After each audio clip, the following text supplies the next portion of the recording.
maybe no one had bothered to tell her, like, look into what happened in 1968. Think about why is there a university senate?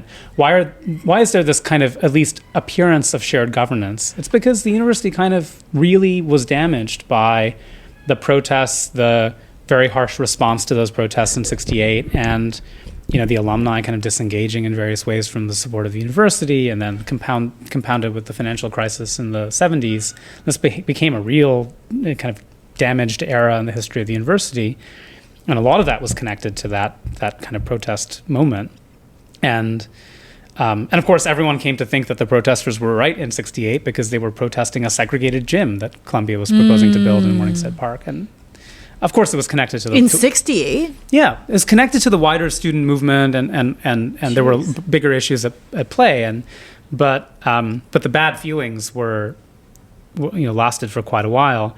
And I don't think Shafiq understood that, why were faculty like me kind of radicalized by watching the NYPD cart our students off? It's because we understand that the NYPD carries guns and that, there's one aggressive officer, and then we're watching one of our students maybe get seriously hurt, shot. Who knows what could happen in that situation?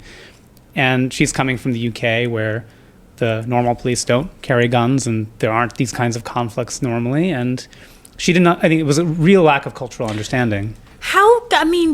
I mean, what is her pay on that job? She must be getting like $1 million a year. Millions a year. I mean, she couldn't get like a PR person, a personal educator. The communications from the Office of the Communications were really funny in this period because they were just so clearly, they didn't know what they were doing. I mean, these people who were getting paid so much money, the lawyers, the comms people, the PR people. When she went to Washington, I mean, this is the first encampment happened in the days where she was down in D.C. to testify. Right. She had missed that first wave of House Republican scrutiny that the presidents of Harvard and Penn and MIT had been subjected to. Like, this is when Claudine Gay was fired. And she was out of the country, I don't know, at Davos doing something.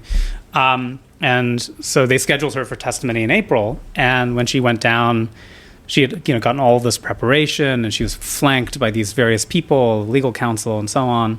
And they had clearly adopted the strategy where they were going to try to comply in advance with everything that that committee wanted, turning over student records, personnel records of faculty, disciplinary cases, kind of saying, look, we have nothing to hide, but also just giving in to these bad faith attacks by the House Republicans who were so worried about anti-Semitism allegedly on campus, while of course their young vanguard was sharing Nazi memes on group chats, as we now all know, as many of us knew at the time.